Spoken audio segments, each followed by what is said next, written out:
It is the end of September, and I'm going to be doing my wrap-up a little bit early because I already know what my reading things are for the rest of the month. And then we're moving right on to spooky season, and for October, my big goal is to read this mammoth. She's massive, she's huge, she's thick, she's chunky. I'm really excited about it. I will be posting a review on Halloween, hopefully. So, very excited about that. I haven't seen the movies yet because I wanted to wait until I read the book. I just hit myself in the face. But expect some Richie and Eddie homoerotic discussion in that video. Very excited about it. So, in the month of September, I will have read 8 books. Right now I'm at 7, but I'm finishing one up, which I'll talk about later.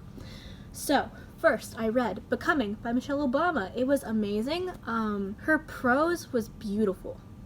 It was just beautiful. There were so many lines. Like, it made me so nostalgic for, like, my childhood, kind of, because I really strongly associate the Obama administration with my childhood. Because, like, my first memories of politics, which I'm now very involved in, is directly related to the Obamas. And the way she wrote about Barack, like, as they fell in love, made me fall in love with him a little bit, too. It was just beautiful, like, beautiful writing. And it made me really passionate about politics, and I was just big in my feelings, so I'm gonna give it 4 out of 5 stars. Michelle, please write another book. I will read anything that you make. Next, I read The Stowaway by Lori Gwen Shapiro. This was something I read for my work. I work at a archives unit at my school, and we house the Admiral Richard Byrd, our like letters and collections there. So this is a book about a young guy named Billy who, nonfiction, he stowed away on Admiral Byrd's trip to Antarctica, and he got there. He got there eventually. It was a cute little story. It was so quick. It was like 200 pages. I read it in an afternoon, sitting in the middle of my like classroom. It was pretty good. It was mostly informational. I'm gonna give it a 3 out of 5. It like held my attention, but it wasn't anything groundbreaking. Next, I read Beowulf. 2 out of 10. Read it for class. I'm in a medieval lit class, and I have to say I regret taking it. Well, that's not true. I'm trying really hard to like it because it's important. And we just started talking about King Arthur, which, as some of you know, I just published a book this year that was basically King Arthur fanfiction. So I'm trying to like it, and I know that it's very important because it's like the basis of our modern literature today, and seeing how language is like evolved and how like the different languages that are spoken change and grow is super interesting. But it's just dull. Like, some of it's really dull, and Beowulf was one of those. Like, Beowulf's just not my jam. Sorry about it. Next, I read Daisy Jones and the Six by Taylor Jenkins Reid. Taylor Jenkins Reid is amazing. What a woman. So, I read Evelyn Hugo over the summer, and I immediately put Daisy Jones and the Six on my Libby list. And I love the style of, like, the writing of this book. So basically, I know that everyone and their brothers like read this already, but I just got around to it.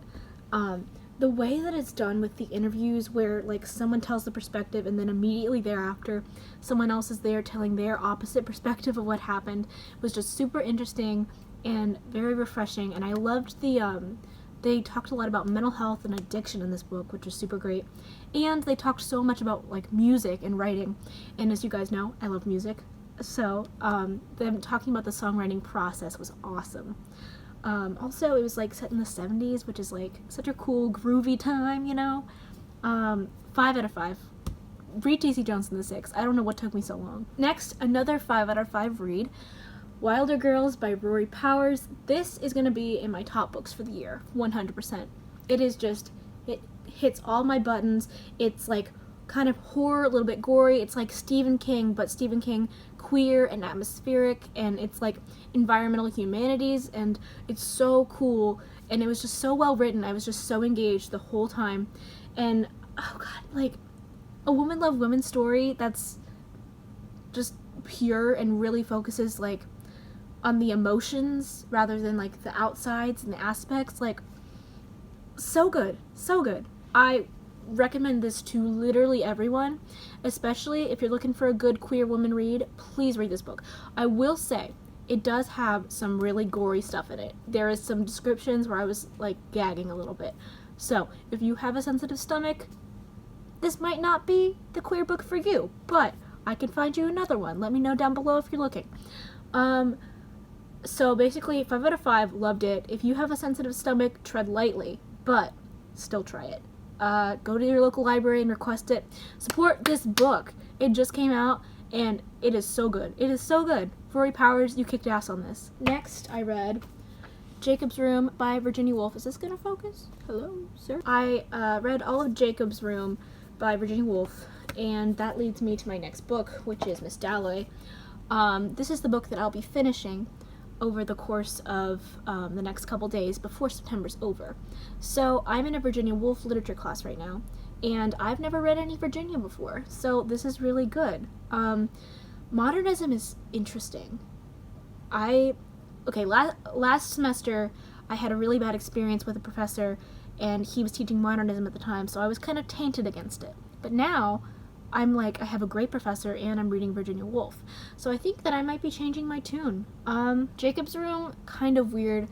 It's a very experimental novel. It's very weird. It's not a traditional, like, prose piece. It's weird. It's funky.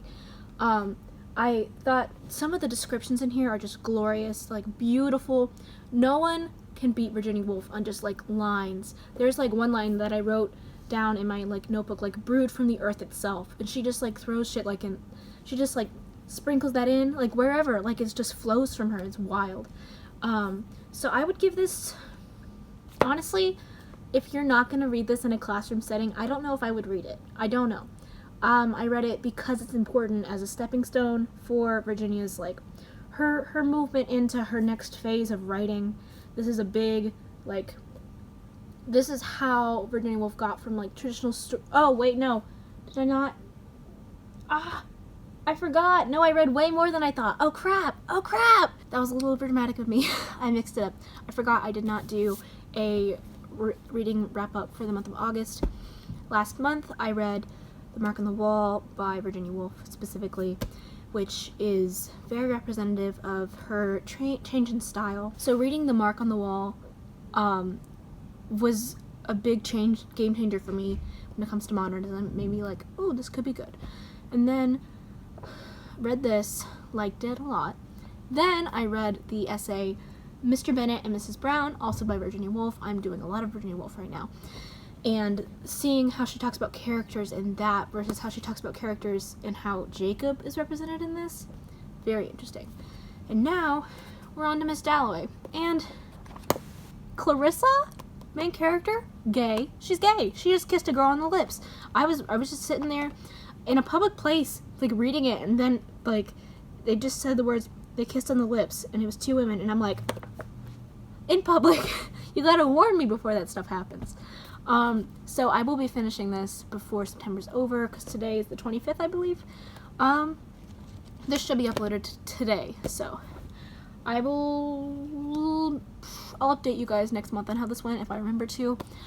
So far, I'm gonna give it, a 4 out of 5. Yeah, I'm gonna give it a 4 out of 5, for, like, from a literary point of view. It's fascinating, and it's really, like, capturing, the thing that's really messing with me right now is how, so Virginia Woolf and modernism, by extension, are really all about how the psyche is affected by living in times of great travesty and tragedy and, like, war. It's very much about the impact of living in a World War I, post-World War I society. And I keep seeing our society echoed in this, just, like, the trauma in, like, the public, like, all of humanity's psyche. Like, there's this bit that I've read so far with this plane flying over London, and everyone just stops and is transfixed for a moment, and they're just, like, everyone just, for one moment, the whole of London just goes totally still. Because, you know, it could be a plane that's gonna bomb London. And that's where their psyche's at. And it really reminded me of, like, kind of where America's at right now, with how our whole country has like a lot of trauma with gun violence, and how any sort of noise like a gun is really, it's scary for us right now.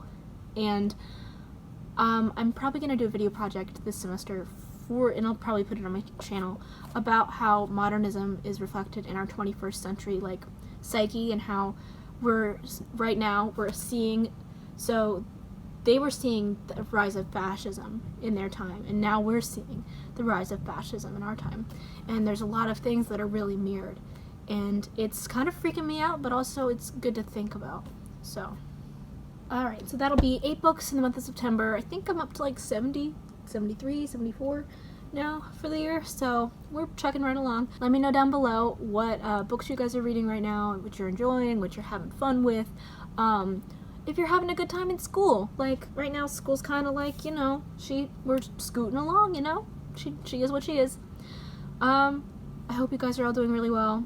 Like, comment, subscribe, and I'll see you next week. Bye.